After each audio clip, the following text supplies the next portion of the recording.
practice English speaking.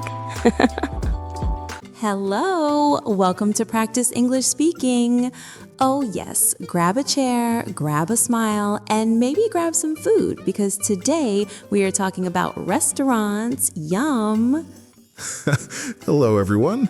I hope you are not hungry right now, or maybe you are, because I am already thinking about burgers, and yes, my stomach is talking louder than me. Jake, your stomach always joins our podcast. It should have its own microphone, honestly. True, my stomach speaks fluent American English, very fast, very hungry, and very dramatic. Perfect, because today we are talking about British versus American English at the restaurant. And trust me, food English can be funny, confusing, and sometimes dangerous for hungry people. Dangerous, yes. One wrong word and you get food you didn't want, and then you smile and cry at the same time. Exactly. And don't worry, listeners, if you ever feel shy in a restaurant, you are not alone. Even Jake gets confused sometimes. Hey, I am not confused. I'm just professionally surprised. Sure. Okay, let's start simple. Imagine you walk into a restaurant in Britain. And imagine I walk into a restaurant in America, already looking at the menu like it's a movie script.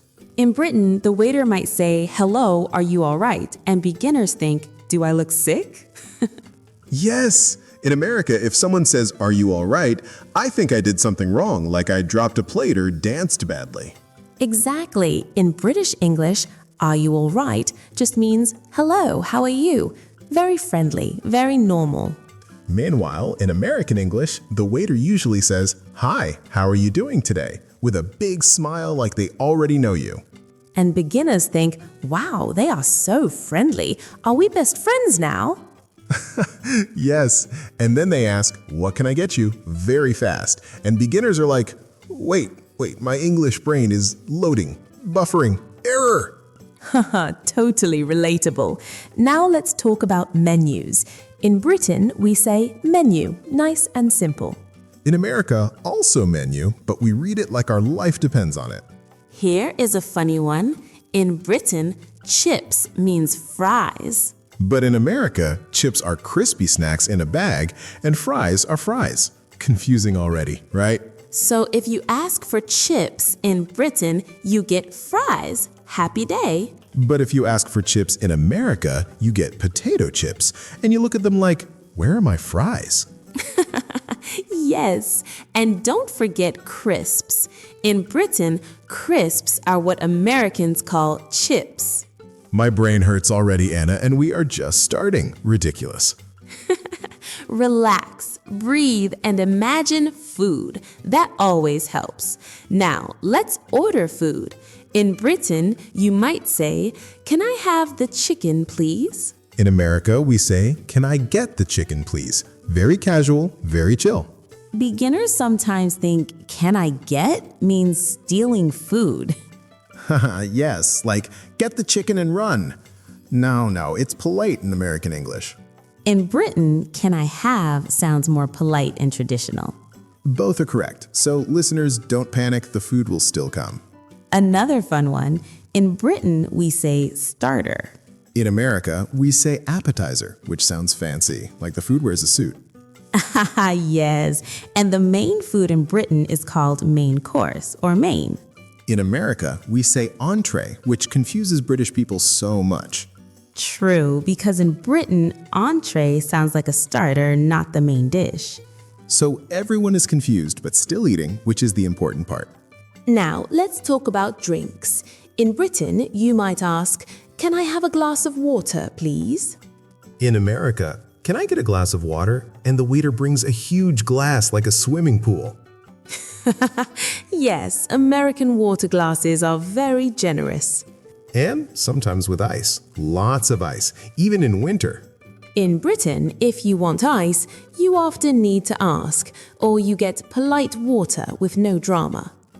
Polite water. I love that phrase. Now, let's talk about the bill. In Britain, you ask for the bill. In America, we ask for the check, and beginners think, check what? Yes, if you say bill in America, people still understand, so no panic. And if you say check in Britain, they understand too, but might smile a little. Now, tipping. Oh, wow. Sensitive topic, Jake. Careful. Very careful.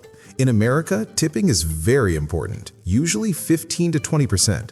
In Britain, tipping is more relaxed. Sometimes it's included, sometimes optional. Beginners in America sometimes forget to tip and then feel awkward later. It's okay. Learning takes time, and restaurants forgive beginners, mostly. Mostly, yes, unless your stomach eats everything and tips nothing. Haha, Jake. Okay, now funny misunderstandings. Imagine a British waiter says, "You all right there?" And the learner says, yes, but I'm a little tired and my boss is annoying, sharing life story. Yes, and the waiter just wanted to take your order. In America, the waiter says, how are you doing? And beginners answer, I want pizza. Which is also honest, so I respect that. Same. Food first, feelings later. Let's do a small role play, because practice is fun and funny. I'm British Anna today. And I'm American Jake, as always, confused but confident. Hello, are you all right? Yes, I am all right, thank you. And also hungry, very hungry. Lovely. What would you like to start with? Can I have the starter, please? Oh, wow, my English is dancing. Perfect. And what would you like? The chips? Wait, fries? Okay, the British fries. Excellent choice. See, listeners, mistakes are okay, even funny. Yes, laugh and learn, that's our style. Now, let's slow it down and repeat useful sentences naturally. Can I have the menu, please? Can I get the menu, please? Easy, friendly, food is coming. Can I have some water, please? Can I get some water, please? And maybe ice, if you are brave. Could we have the bill, please? Could we get the check, please? And smile like a movie star. Smiling helps everywhere, especially when English is shy. Yes, English feels less scary when you smile and joke a little. Beginners often worry about accent. British accent, American accent, oh no! Relax, food does not judge your accent, only your order. True, just speak slowly and clearly. And if you forget a word, point at the menu like a professional actor. We all do it, even native speakers sometimes.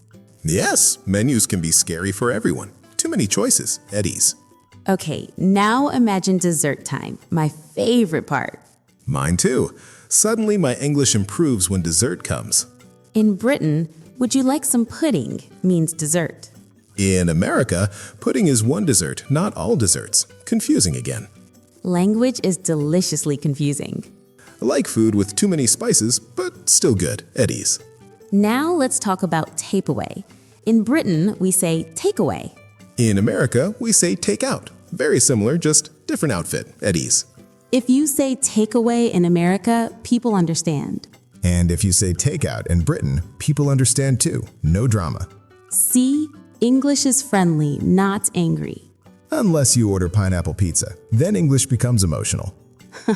Okay, let's calm down before we start a pizza war.